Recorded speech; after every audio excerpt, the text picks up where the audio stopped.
Sud Radio, le grand matin week-end, l'info Éco Plus, Didier Testo. Bonjour Didier. Bonjour Jean-Marie. Fondateur de la Bourse et la Vie TV. Didier, cette semaine, vous revenez sur un grand groupe français dont on a beaucoup, mais alors beaucoup parlé cette semaine. Sanofi. L'affaire Sanofi, liée à la cession de plus de la moitié du capital d'OPA. C'est la branche grand public qui produit le fameux Doliprane. Alors, de quoi cette affaire est le symbole pour vous ? Tout simplement parce que le Doliprane, tout le monde connaît, toute génération confondue. C'est un produit français. Aujourd'hui, il est fabriqué à Lisieux, en Normandie. C'est aussi un médicament dont les Français ont besoin. Ouais, je vais en prendre un d'ailleurs, sachez-le. Eh bien, très bien. Derrière cette opération, où Sanofi a choisi de poursuivre les négociations exclusives avec un fonds américain, CD&R, pour lui, céder 50% du capital d'Opella. Il y a un autre dossier qui aurait mérité aussi plus d'attention de la presse financière généraliste, celui de la débâcle d'EuroAPI, l'ex-division de Principe Actif de Sanofi, dont le laboratoire s'est séparé lors d'une introduction en bourse en 2022.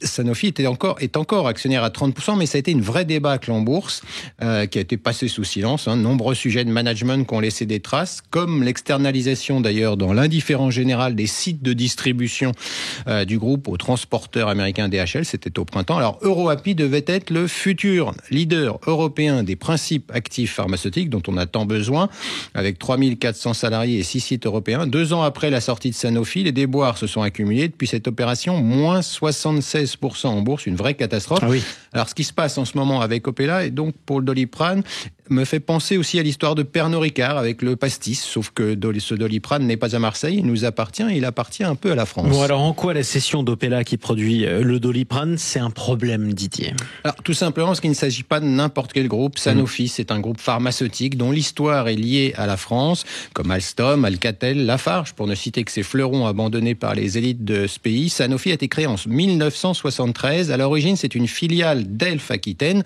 le groupe pétrolier, et l'entreprise est dénommée Omnium Financier Aquitaine pour l'hygiène et la santé. En 2004, l'entreprise effectue une opération de fusion avec Aventis, qui lui donne une nouvelle taille. C'est un groupe désormais franco-allemand.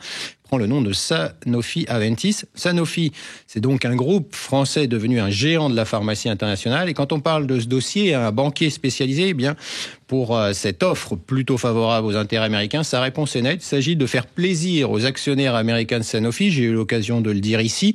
Le CAC 40, dont fait partie Sanofi, n'est pas détenu par les Français, les fameux fonds de pension. C'est mal, vous le savez, en France. En attendant, la bourse et nos entreprises, nous la laissons aux étrangers, notamment aux fonds de pension américains, les retraités californiens.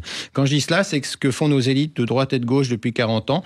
Résultat, c'est que vous avez Frédéric Oudéa, le président de Sanofi, qui, dans Les Échos cette semaine, peut se permettre de dire ses inquiétudes, qu'il dit comprendre, sont sans fondement. Ça fait 10 ans qu'on ne cesse d'investir à Lisieux, 20 millions d'euros, et on augmentera les capacités de 40% pour le stockage du Doliprane. Le ministre de l'économie lui dit, Antoine Armand a répété vouloir des garanties sur la production du Doliprane, et il dit que le gouvernement n'exclut pas une possible entrée de l'État au capital de l'Opella. Rien n'est interdit, rien n'est exclu. C'est ce qu'il a dit devant les députés. Ouais, et nous pouvons empêcher cette vente si nous n'avons pas de garantie. C'est ce qu'a dit Maud Bréjon aussi au micro de Jean-Jacques Bourdin sur Sud Radio cette semaine, la porte-parole du gouvernement. Alors Didier, en quoi l'opération est le symbole d'une stratégie risquée ? Je pense que tout est dit dans l'interview de Frédéric Oudéa sur un possible veto du gouvernement à l'opération avec CD&R. Il estime qu'il faut regarder les choses de façon positive. Ce projet d'association avec CD&R est un magnifique exemple d'attractivité, je cite, pour les investisseurs étrangers, et c'est cela qui doit l'emporter. Alors cette attractivité française, c'est un peu la rengaine de certains grands dirigeants et du président de la République, notamment depuis sa prise en fonction, mais on connaît les conséquences puisque la France est aujourd'hui le seul pays qui laisse partir ses fleurons, les autres pays non. On le sait, la nationalité d'une entreprise est fondamentale pour son avenir, pour l'emploi, pour la recherche et développement. À ce sujet, un oubli de Frédéric Oudéa que je comble ce matin pour tous les auditeurs. Savez-vous où la R&D de Sanofi est aujourd'hui située ? La recherche et développement, l'innovation, c'est où ? Aux États-Unis depuis 10 ans. Et elle finance quoi, à votre avis? Eh bien, des start-up américaines, principalement, pas des françaises. Je vous disais pourtant que Sanofi était l'émanation d'Elf-Aquitaine. Oui, effectivement. Alors, le gouvernement peut-il agir pour éviter la cession ou pas? S'il en a la volonté, évidemment, il y a les textes pour cela. Sans rentrer dans le détail, le sujet, c'est que depuis 10 ans, sa volonté n'est pas dans l'intelligence économique, celle pratiquée par les Américains, les Chinois, même en Europe d'ailleurs, où on voit des freins à des achats étrangers. Eux ont une stratégie claire dans des secteurs clés. La France et ses gouvernants n'en a aucune, sauf à faire de la communication politique pour dire que nous sommes attractifs. C'est quoi le but final? Que les étrangers viennent à Versailles pour voir la grandeur passée de la France? Ça ne veut pas dire qu'il faut être protectionniste. Il faut juste avoir une stratégie économique claire, définir les secteurs clés pour notre pays. J'avais l'occasion de parler d'économie de guerre. Eh bien, nous sommes toujours en guerre militaire, économique et mondiale. Voilà qui est dit. Merci beaucoup Didier Tessot. Juste un mot, pas de nouveauté sur le front de la dette publique française. Toujours pareil. Toujours le calme plat. On surveille toujours les taux d'intérêt. Merci à vous. On vous retrouve dimanche prochain pour une nouvelle Info Éco Plus. À bientôt. À bientôt.